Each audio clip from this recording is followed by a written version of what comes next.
ॐ भूर्भुवः स्वः तत्सवितुर्वरेण्यं ॐ भूर्भुवः स्वः तत्सवितुर्वरेण्यं भर्गो देवस्य धीमहि धियो यो नः प्रचोदयात् ॐ शान्ति शान्ति शान्तिः. Namaskar, my dear friend. In this video, I am going to give in detail how to do self-enquiry. This explanation and description is based on the teachings of Sadhu Om's book on self-enquiry. Sri Sadhu Om's book on self-enquiry is usually regarded as the definitive instruction manual for that practice. He was Sri Ramana Maharshi's direct disciple and Muruganar's literary executor. This article contains the entire chapter on taking from his book. In our opinion, these are the most thorough and authoritative instructions in existence for Sri Ramana's method. This is photograph of Sri Sadhu Om.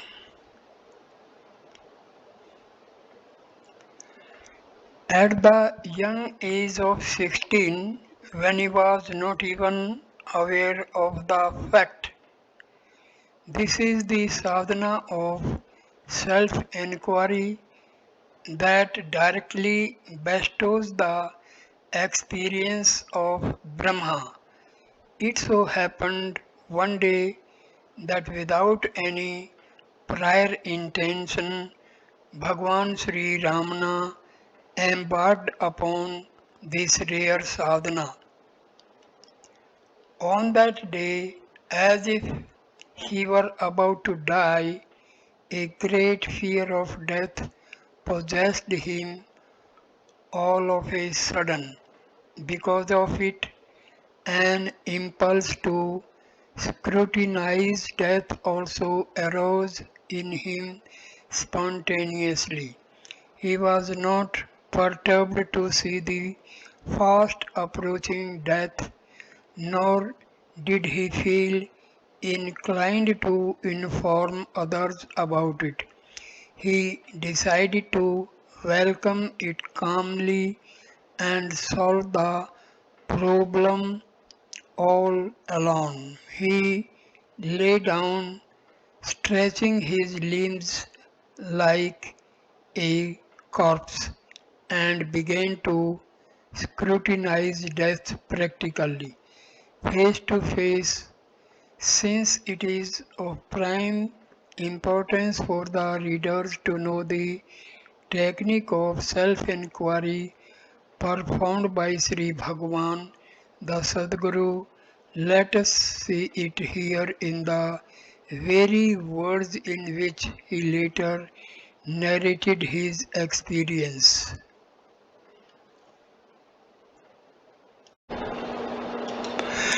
All right, death has come. What is death? What is it that is dying? It is this body that is dying. Let it die.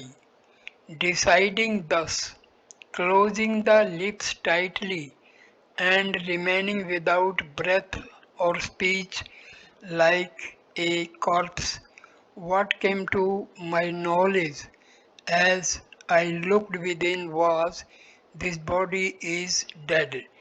Now it will be taken to the cremation ground and burnt. It will become ashes, all right. But with the destruction of this body, am I also destroyed? Am I really this body?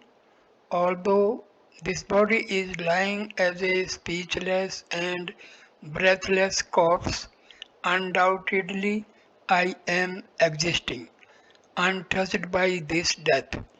My experience is shining clearly and unobstructed. So, this perishable body is not I. I am verily the immortal I, self. Of all things, I alone am the reality. This body is subject to death, but I, who transcend the body, am eternally living. Even the death came to the body was unable to touch me. Thus it dawned directly, and along with it the fear of death that had come at first also vanished, never to appear again. All this was experienced in a split second as direct knowledge, pratyaksham, and not as mere reasoning thoughts. From that time onwards, the consciousness, chit, of my existence, sat, transcending the body has ever continued to remain the same. Thus Sri Ramana narrated. Although Sri Bhagwan later explained all this to us in so many words, he emphasized that all important fact, all this took place within a second as a direct experience without the action of mind and speech.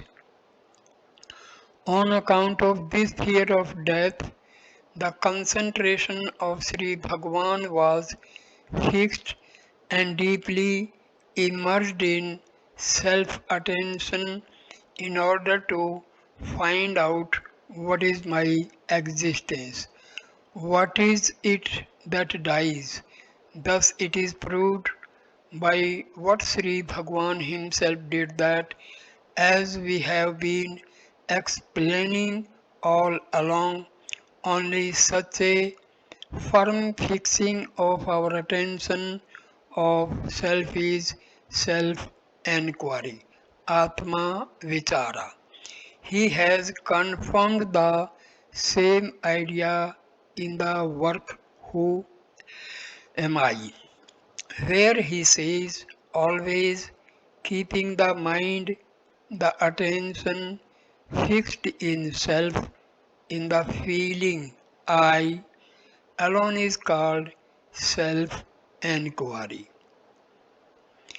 Remaining firmly in self-abidance without giving even the least room to the rising of any thought other than the thought of self, that is, without giving even the least attention to any second or third person, but only to self, is surrendering oneself to God, which alone is called Prabhakti, the supreme devotion. When Sri Bhagwan was asked what is the means and technique to hold constantly on to the I consciousness, he revealed in his works the technique of self-enquiry which, as explained above, he had undertaken in his early age but in a more detailed manner as follows. The enquiry, who am I? The path of knowledge or Jnana Marga and self-surrender, the path of love or bhakti marga, are the two great royal paths found out by Bhagwan Sri Ramana from his own experience and taught by him for the salvation of humanity. In this book, The Path of Sri Ramana Part 1, The Path of Pure Non-Dual Knowledge, the Enquiry, Who Am I alone is dealt with, while in Chapter 2 of The Path of Sri Ramana Part 2, a full exposition of the nature of this supreme devotion, Parabhakti, is given. Self Atma is that which is self signing in the form I am that I am. One should not imagine to be anything such as this or that, light or sound. Imagining or thinking thus itself bondage. Since self is the consciousness which is neither light nor darkness, let it not be imagined as a light of any kind, that though itself would be a bondage. The annihilation of the ego, the primal thought, alone is liberation, mukti. All the three bodies consisting of the five seats are contained in the feeling I am the body. Therefore, if by the enquiry who is this I, that is by self-attention, the identification with attachment to the gross body alone is removed, the identification with the other two bodies will automatically cease to exist, as it is only by clinging to this that the identifications with the subtle and causal bodies live. There is no need to annihilate these identifications separately. How to inquire? Can the body, which is insentient like a log and such things, shine and function as I? It cannot. The body cannot say I. This is from Ulladu Narpadu, verse 23. Therefore, discarding the corpse-like body as an actual corpse and remaining without even uttering the word I vocally, discarding the body as a corpse, not uttering the word I by mouth, but seeking with the mind, diving inwards. Whence does this I rise? Alone is the path of knowledge, Gyan Marga. This is Ulladu Narpadu, verse 29. If keenly observed, what that feeling is, which now shines as I, is Sapurna, alone will be experienced without sound as I in the heart. Sapurna, an experience of a new, clear, and fresh knowledge of one's existence. When the mind reaches the heart by inquiring within who am I, he, I, the ego, falling down abashed, the one, the reality appears spontaneously as I, I, I am that I am. This is from Ulladu Narpadu, verse 30. When sought within, what is the place from which it rises as I, the ego will die. This is self-enquiry.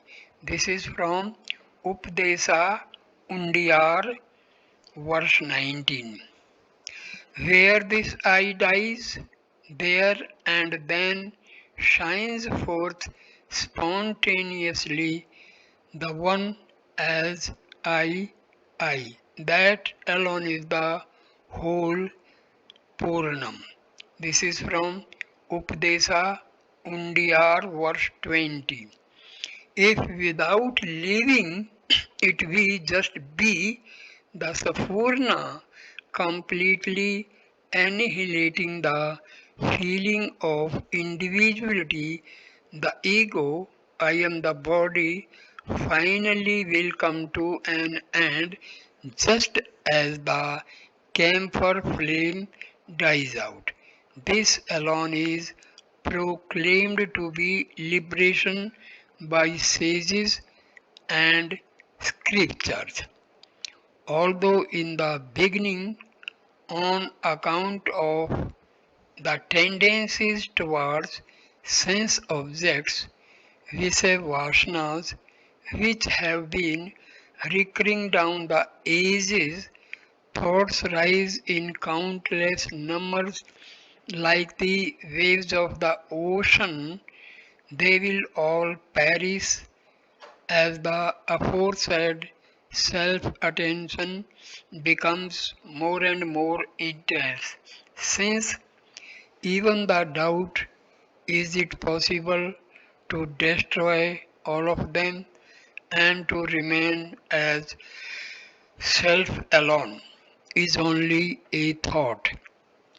Without giving room even to that thought, one should persistently cling fast to self attention. However great a sinner one may be, if not lamenting, "Oh, I am a sinner, how can I attain salvation?" but completely giving up even the thought that one is a sinner, one is steadfast in self attention, one will surely be saved. Therefore, everyone diving deep within himself with desirelessness, vairagya, can attain the pearl of self. As long as there are tendencies towards sense objects in the mind, since they will always create some subtle or gross world appearance, so long the enquiry, who am I, is necessary. As and when thoughts rise of their own accord, one should annihilate all of them through enquiry then and there in their very place of origin. What is the means to annihilate them? If other thoughts rise disturbing self attention, one should, without attempting to complete them, inquire to whom did they rise.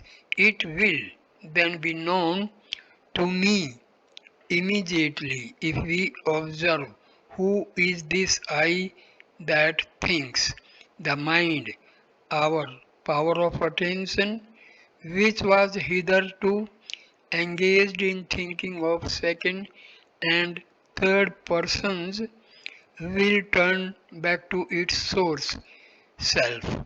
Hence, since no one is there to attend to them, the other thoughts which had risen will also subside.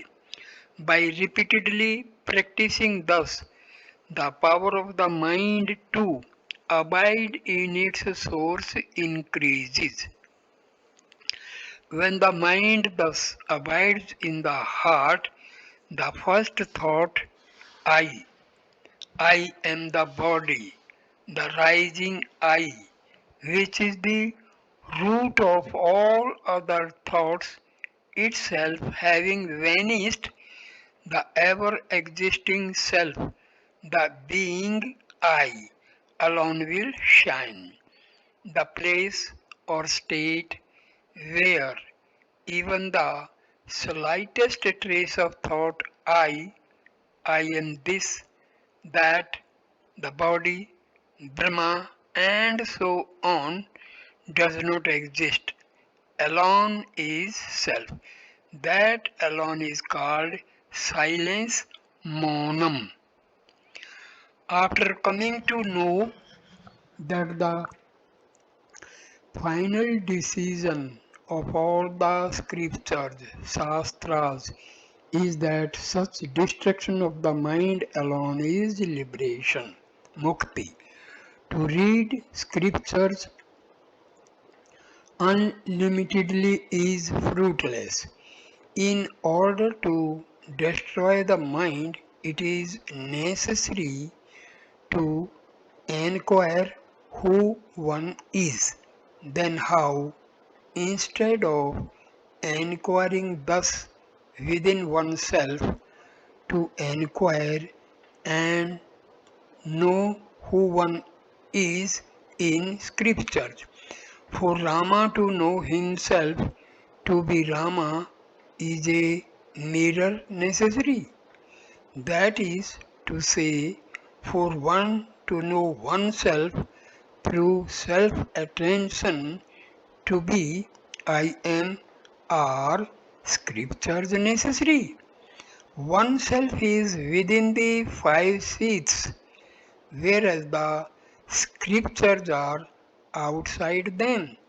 Therefore, how can oneself, who is to be attended to within, setting aside even the five seats, be found in scriptures? Since scripture's inquiry is futile, one should give it up and take to self-inquiry. Thus says Bhagwan Sri Ramana. Refer to the first chapter of Vichara Sangraha and to the whole of Who Am I, from which the above 6 paragraphs are paraphrased.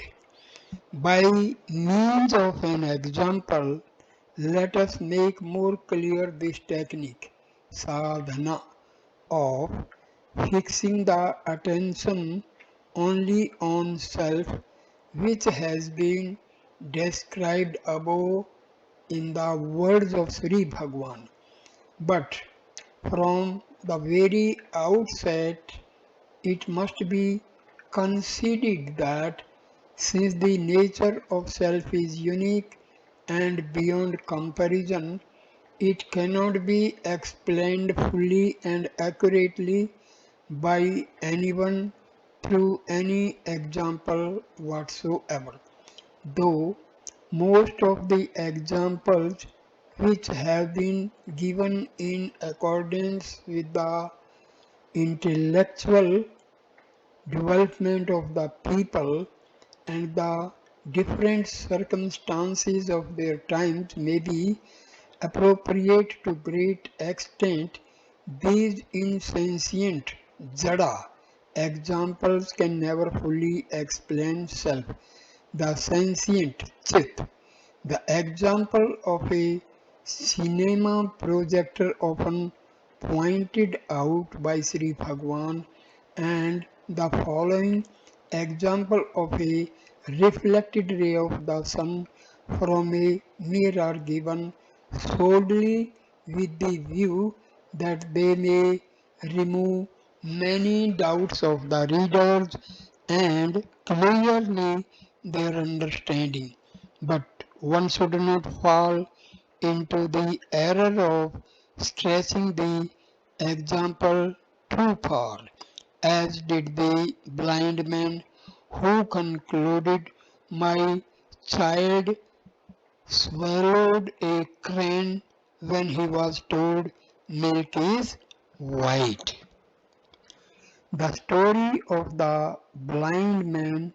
Once a man blind from birth, was informed that a son was born to him. While he was still rejoicing over the happy event, the very next day brought him the shocking news of his child's death. With grief, he asked, "How did my baby die?" "By drinking milk." "How is milk?" "Milk is white." "How is white?" "White is like the crane." "How is the crane?" Losing his patience, the messenger made the blind man feel his hand, which he bent like a crane and said, "The crane is like this." At once the blind man lamented, exclaiming, "Ah, no wonder my small child should die on taking such a big thing."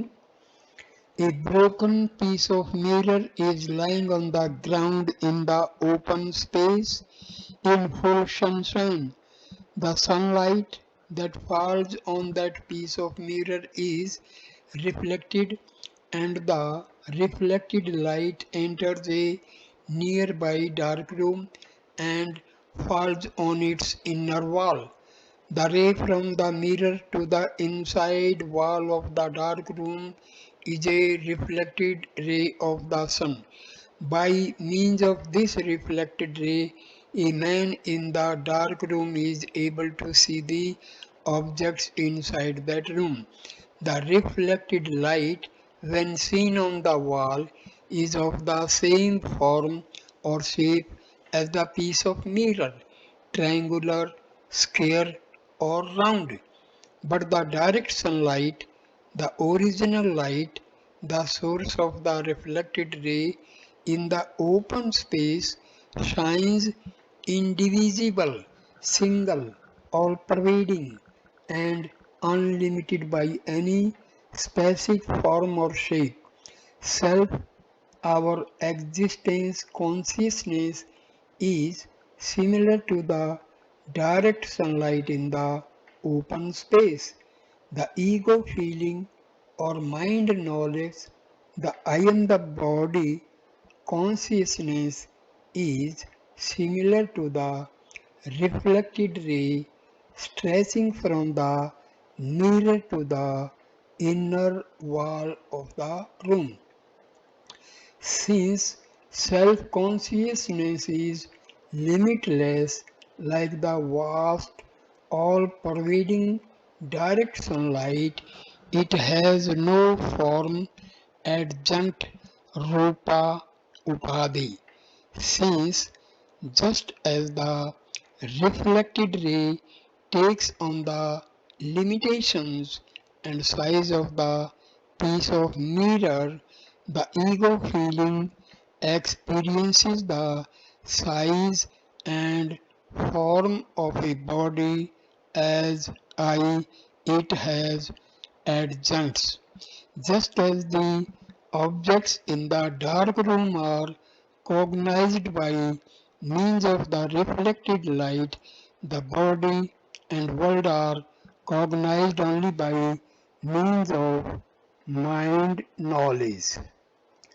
Although the world and the mind rise and set together, it is by mind alone that the world shines. This is from Ulladu Narpadu verse 7. Let us suppose that a man in the dark room wants to stop observing the objects in the room, which are seen by means of the reflected light, and is possessed instead by a longing to see its source. Whence comes this light? If so, he should go to the very spot where the reflected beam strikes the wall, position his eyes and look back along the beam. What does he see then? The sun But what he now sees is not the real sun, it is only a reflection of it. Furthermore, it will appear to him as if the sun is lying at a certain spot on the ground outside the room. The particular spot where the sun is seen lying outside can even be pointed out as being so many feet to the right or left of the room, like saying 2 digits to the right from the center of the chest is the heart. But does the sun really lie thus on the ground at that spot? No. That is only the place whence the reflected beam rises. What should he do if he wants to see the real sun?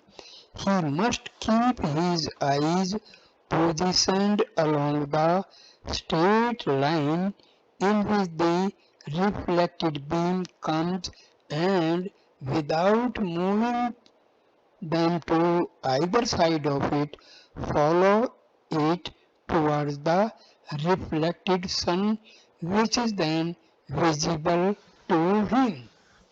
Just as the man in the dark room, deciding to see the source of the reflected beam which has come into the room, gives up the desire either to enjoy or to make research about the things there with the help of that reflected beam.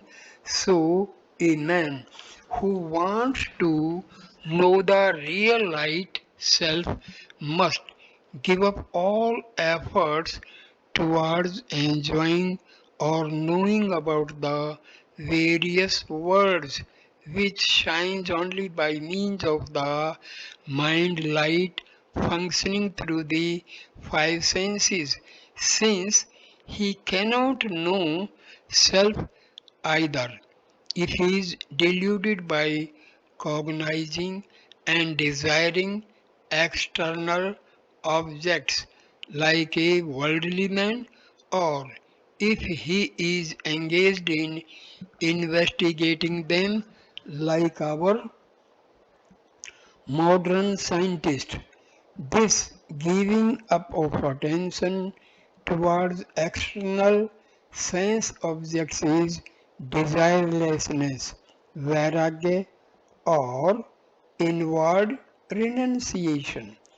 The eagerness to see whence the reflected ray comes into the room corresponds to the eagerness to see whence the ego, I, the mind light rises. This eagerness is love for self, Savatma Bhakti. Keeping the eyes positioned along the straight line of the beam without straying away to one side or the other corresponds to the one pointed attention fixed unswervingly on the eye, consciousness. Is not the man now moving along the straight line of the reflected beam from the dark room towards the piece of mirror lying outside? This moving corresponds to the diving within towards the heart. Just as one would dive in order to find something that had fallen into the water, so one should dive within with a keen, introverted mind, controlling breath and speech, and know the rising place of the rising ego. Know thus. Ulladu Narpadu, verse 28. Some taking only the words should dive within, controlling breath and speech, set out to practice exercises of breath control pranayama. although it is a fact that the breath stops in the course of inquiry. For it to be stopped, the roundabout way of pranayama is not necessary.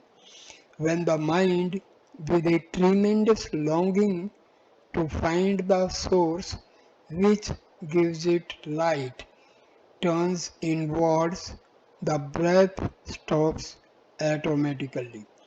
If the breath of the enquirer is exhaled at the time of his mind thus giving up knowing external sense objects, visayas, and starting to attend to its original form of light, self, it automatically remains outside without being again drawn in. Likewise, if it is inhaled at that time, it automatically remains inside without being again exhaled. These are to be taken as external retention, Bhaya Kumbhaka, and internal retention, Antra Kumbhaka, respectively, until there is a rising of a thought on account of non-vigilance, parmada, in self-attention. This retention, kumbhaka, will continue in an inquirer quite effortlessly.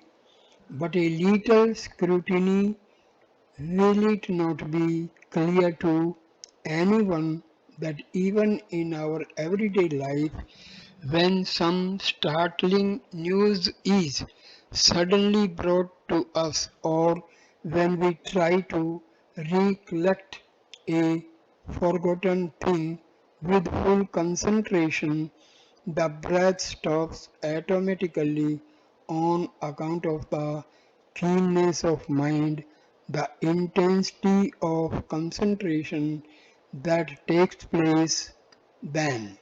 Similarly, the breath will stop automatically as soon as the mind, with an intense longing to see its original form of light and with earnest one-pointedness, begins to turn keenly and remain within. In this state of retention, kumbhaka, no matter how long it continues, the enquirer does not experience suffocation, that is, the urge to exhale or inhale. But while practicing pranayama, if the units of time, matras of the retention are increased, one does experience suffocation. If the enquirer's attention is so intensely fixed on self that he does not even care to know whether the breath has stopped or not, then his state of retention is involuntary and without struggle. There are some aspirants, however, who try to know at that time whether or not the breath has stopped. This is wrong, for since the attention is thus focusing on the breath, self-attention will be lost and thereby various thoughts will shoot up and the flow of sadhana will be interrupted. That is why Sri Bhagwan advised control of breath and speech with a keen introverted mind. It would, it, it would be wise to understand this verse thus by adding with a keen mind Kurunda Matyal in all the three places. Control the breath with a keen mind, dive within with a keen mind, and know the rising place with a keen mind. Therefore, by the practice of fixing the mind, the attention in the heart self, the pure consciousness, both the destruction of tendencies, vasanas, and the control of the breath are accomplished automatically. This is from Ulladu Narpadu Anubandham, verse 24. By this very moving along it, does not the man who positions his eyes on the reflected beam reduce its length, just as the length of the beam decreases as he advances, so also the mind's tendency of expanding shrinks more and more as the aspirant perseveres in sincerely seeking its source. When the attention goes deeper and deeper within along the reflected ray eye, its length decreases more and more. And when the ray eye dies, that which shines as eye is jnana. This is from Atam Vichara Patikam, verse 9. When the mind finally reaches the very near to the piece of mirror, he can be said to have reached the very source of the reflected ray. This is similar to the aspirant diving within and reaching the source heart, whence he had risen. Does not the man now attain a state where the length of the reflected ray is reduced to nothing? A state where no reflection is possible because he is so close to the mirror. Similarly, when the aspirant, on account of his diving deeper and deeper within by an intense effort of self attention, is so close to his source that not even an iota of rising of the ego is possible, he remains absorbed in the great dissolution of the I am the body feeling, Deh Atma Buddhi, which he had hitherto had as a target of attention. This dissolution is what Sri Bhagwan refers to when he says, I will die in Upadesa Undiyar, verse 19. Because of his mere search for the source of the reflected ray of the sun, does not the man now, after leaving the dark room, stand in the open space in a state of void created by the non existence of that reflected ray? This is the state of the aspirant remaining in the heart space, Hridayakasha, in the state of great void, Mahasunya, created through mere self-attention by the non-existence of the ego. The man who has come out of the room into the open spaces, dazed and laments, alas, the sun that guided me so far, the reflected sun is now lost. At this moment, a friend of his standing in the open space comes to him with these words of solace. Where were you all this time? Were you not in the dark room? Where are you now? Are you not in the open space? When you were in the dark room, that which guided you out was just one thin ray of light. But here, in this vast open space, are not the rays of light countless and in an unlimited mass? What you saw previously was not even the direct sunlight, but only a reflected ray. But what you are now experiencing is the direct sakshat sunlight, when the place where you are now is nothing but the unlimited space of light can a darkness come into existence because of the void created by the disappearance of the reflected ray? Can its disappearance be a loss? Know that its disappearance itself is the true light. It is not direct darkness.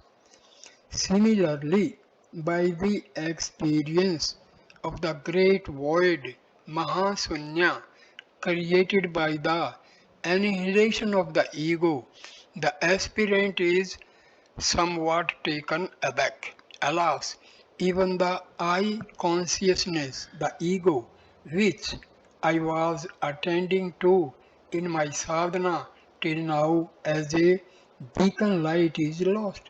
Then is there really no such thing at all as self, Atma? At that very moment, the Sadguru, who is ever shining as his heart, points out to him thus: can the destruction of the ego, which is only an infinitesimal reflected consciousness, be really a loss? Are you not clearly aware not only of its former existence but also of the present great void created by its disappearance? Therefore, know that you, who know even the void as this is a void, alone are the true knowledge. You are not a void, is in an instant as a direct experience of the shining of his own existence consciousness by touching, flashing as Saphurna in heart as heart. The aspirant who started the search, whence am I or who am I, now attains the non dual self knowledge, the true knowledge, I am that I am, which is devoid of the limitations of a particular place or time. Know that I, self, is the true knowledge. It is not a void. This is verse 12 of Ulladu Narpadu. Clinging to the consciousness I and thereby acquiring a greater and greater intensity of concentration upon it is diving deep within. Instead of thus diving within, many, thinking that they are engaged in self-enquiry, sit down for hours together simply repeating mentally or vocally, who am I or whence am I. There are others again who, when they sit for inquiry, face their thoughts and endlessly repeat mentally the following questions taught by Sri Bhagwan. To whom come these thoughts? To me. Who am I? Or sometimes they even wait for the next thought to come up so that they can fling these questions at it. Even this is futile. Did we sit to hold thus a court of inquiry? Calling one thought after another? Is this the sadhana of diving within? Therefore, we should not remain watching what is the next thought. Merely to keep on questioning in this manner is not self-attention.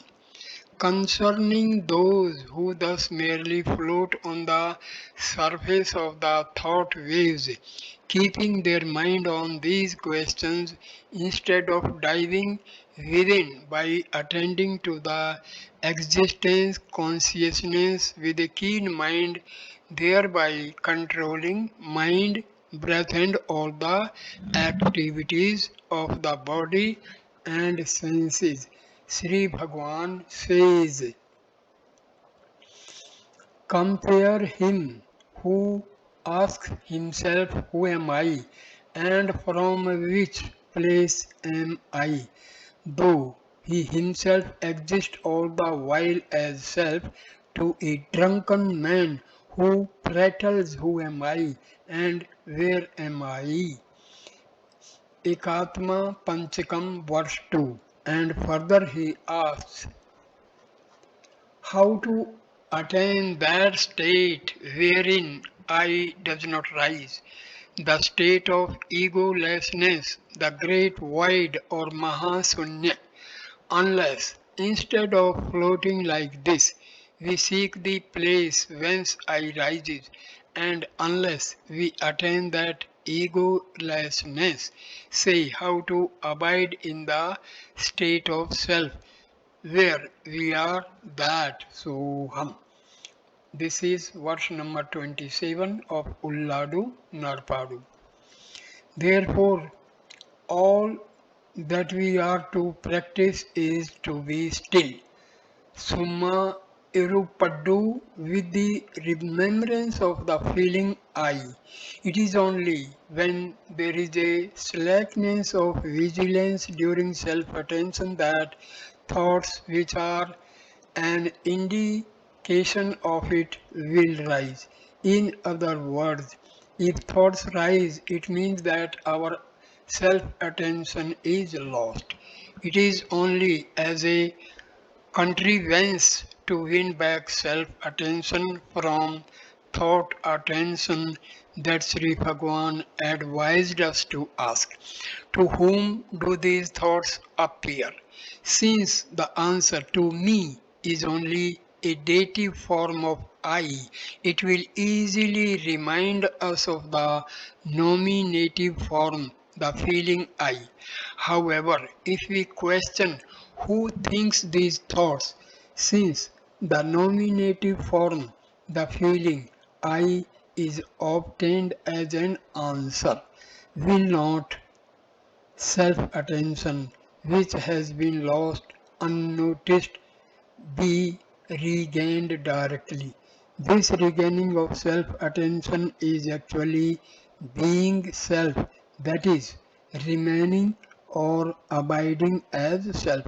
Such being alone is the correct sadhana. Sadhana is not doing but being. What our Lord Ramana firmly advises us to take us to as the greatest and most powerful tapas is only this much. Be still, summa iru, and not anything, dhyana, yoga, and so on, as the duty to be performed by the mind. This is from Guru Vachka Koi, verse 773. Some complain when the very rising of the ego from sleep is so surreptitious as to elude our notice, how can we see whence it rises? It seems to be impossible. That is true, because the mind's efforts of attention is absent in sleep, since the mind itself is not at all there, as ordinary people are not acquainted with the knowledge of their being, but only with the knowledge of their doing, that is the knowledge of their making. Efforts for such people it is possible to know from sleep the rising of the ego from there, since the effort considered by them as necessary is absent in sleep. It is no wonder that they are unable to commence the enquiry from sleep itself. But since the whole of the waking state is a mere sportive play of the ego, and since the effort of the mind here is under the experience of everyone, at least in the waking state, one can turn and attend to the pseudo I shining in the form I am so and so. Turning inwards, daily see thyself with an introverted look, and it the reality will be known. Thus didst thou tell me, O my Arunachala. Sri Arunachala Aksara Manamalai, verse 44. The enquiry begins only during the leisure hours of the waking state when one sits for practice. Just as a thing comes to our memory when its name is thought of, does not the first person feeling come to everyone's memory as soon as the name pronoun I is thought of? Although this first person feeling is only the ego, the pseudo I consciousness, it does not matter. Having our attention withdrawn from second and third persons and clinging to the first person, that alone is sadhana. As soon as the attention turns towards the first person feeling, not only do other thoughts disappear, but also the first thought, the rising and expanding pseudo I consciousness itself begins contracting.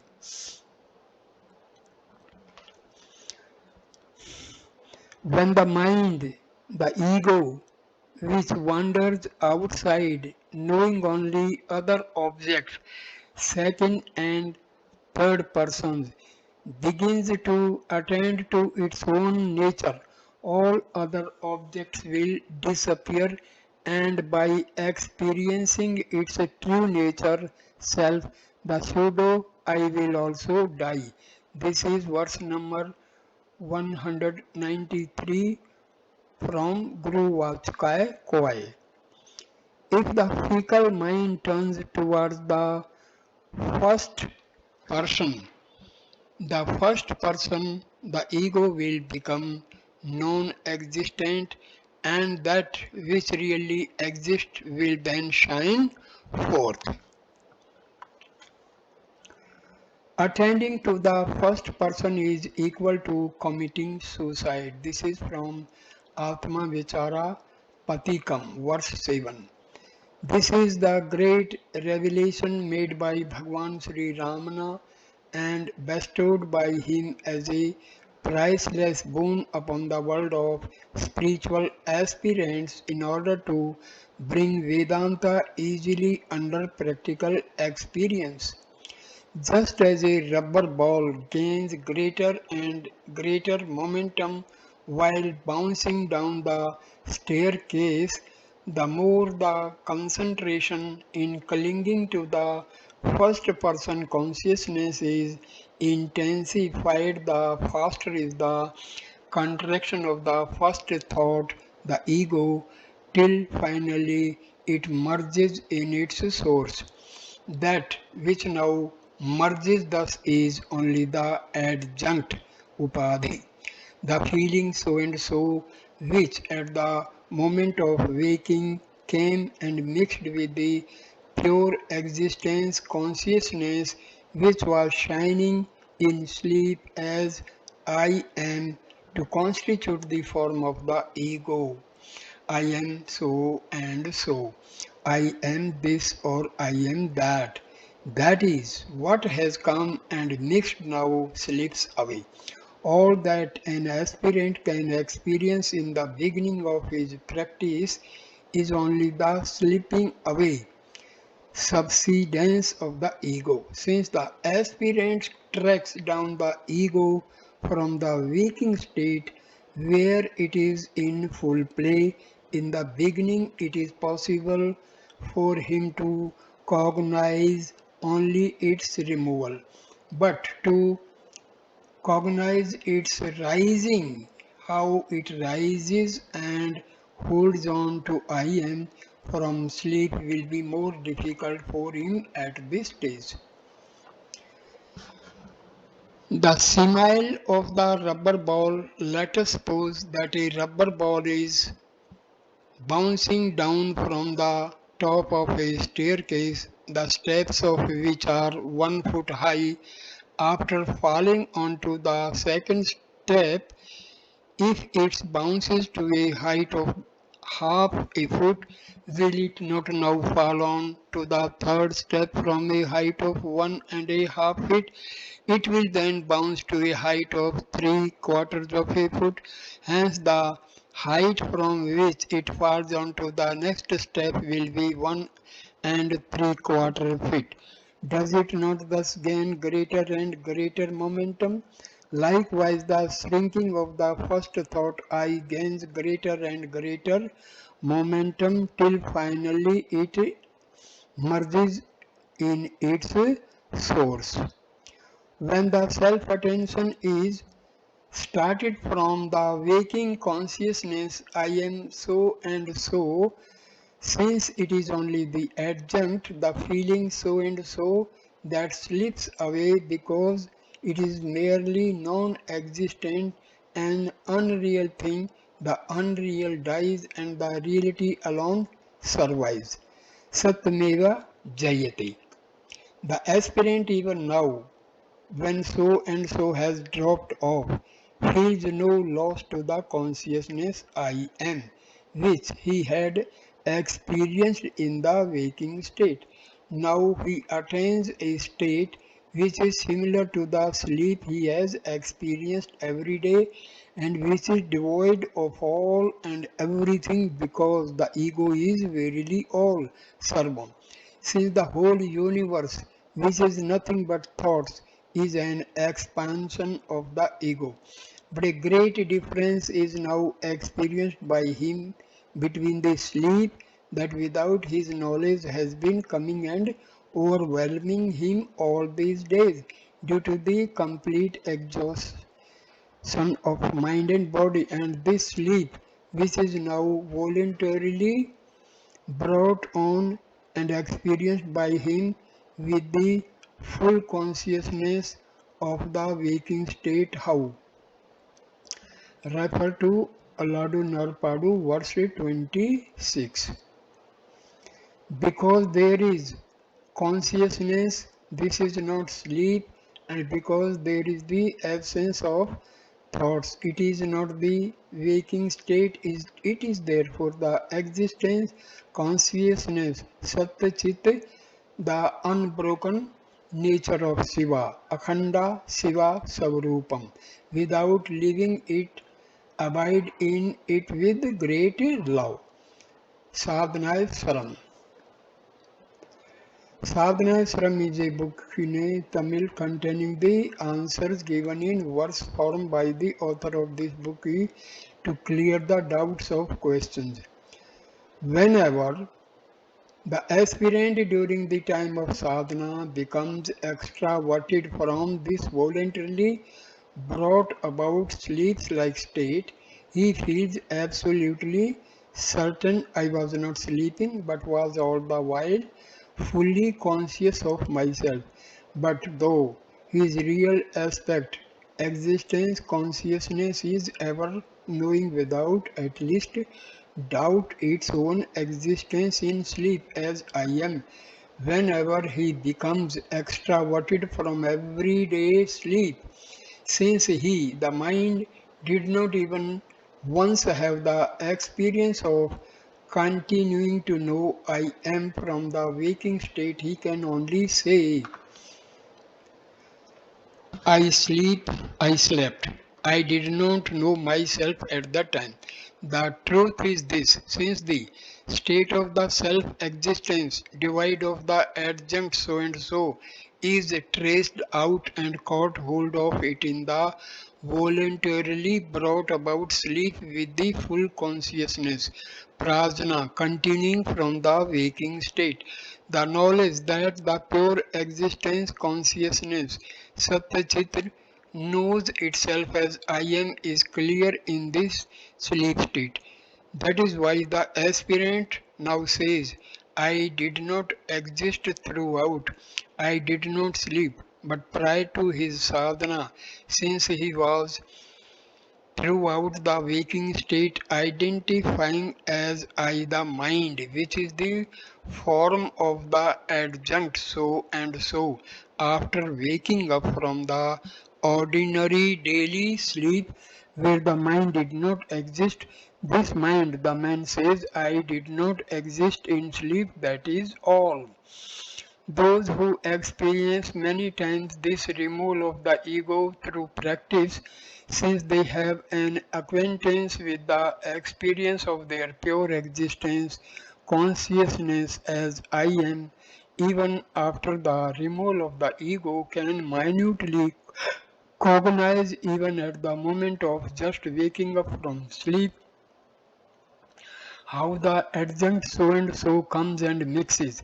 Those who do not have such strength of practice cannot cognize from sleep itself the ego at its place of rising. The only thing that is easy for them is to find the ego's place of setting, which is also its place of rising through the effort started from the waking state. In either case, the end and the achievement will be the same.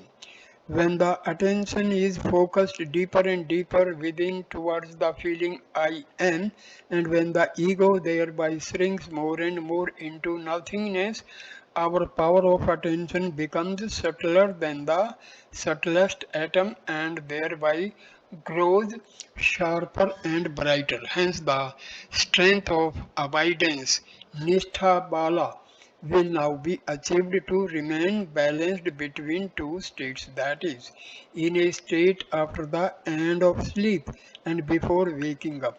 In other words, before being possessed by the first thought. Through this strength, the skill will now be gained by the aspirant to find out the adjunct so and so, which comes and mixes to be a mere second person. That is, although it has hitherto been appearing as if it were the first person, it will now be clearly seen to be his mere shadow non-self, the primal sheath, a thing alien to him. This is what Janka the royal sage meant when he said, I have found out the thief, the time of his coming, the time and place of the ego's rising who has been ruining me all along. I will inflict the right punishment upon him, since the ego, which was acting till now as if it were the first person, is found to be a second person alien to us. The right punishment is to destroy it at its very place of rising, just as the reflected ray is destroyed at its place of rising by clinging steadfastly to the real first person. The real import of the word I, existence consciousness through the method of regaining self-attention taught by Bhagwan Sri Ramana, to whom, to me, who am I.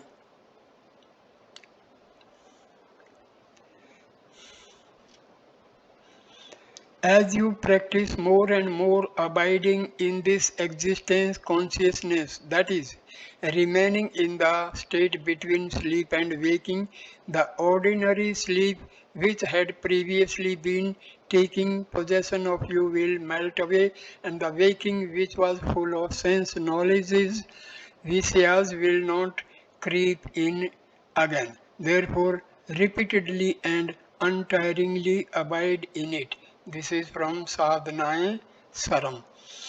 By greater and greater, more steadfast practice of abiding in this existence consciousness, we will experience that this state seems to come often and take possession of us of its own accord whenever we are free from our daily work.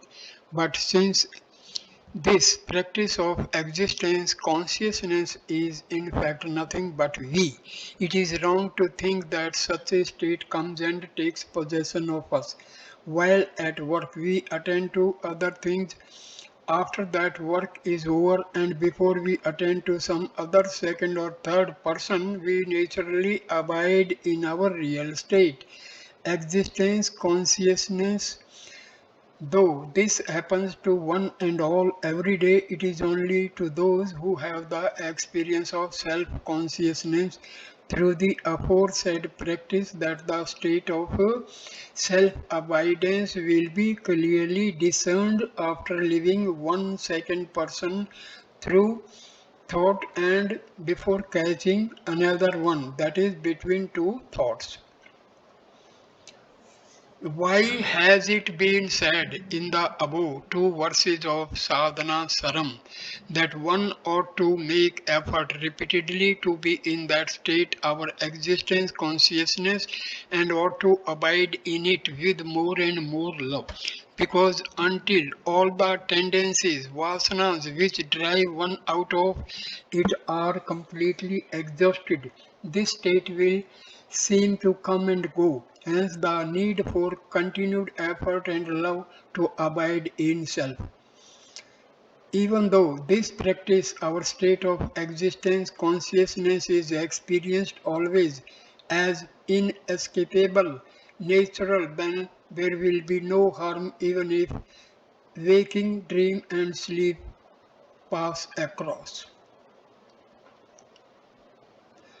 For those who are well established in the unending self consciousness which pervades and transcends all these three so called states waking, dream, and sleep, there is but one state, the whole, the all, and that alone is real. This state, which is devoid even of the feeling I am making effort, is your natural state of being. I conclude this video at this stage. Next video will continue with inquiry, method of inquiry by Sadhu Om. Thank you for watching this video. Namaskar, my dear friend. Thank you.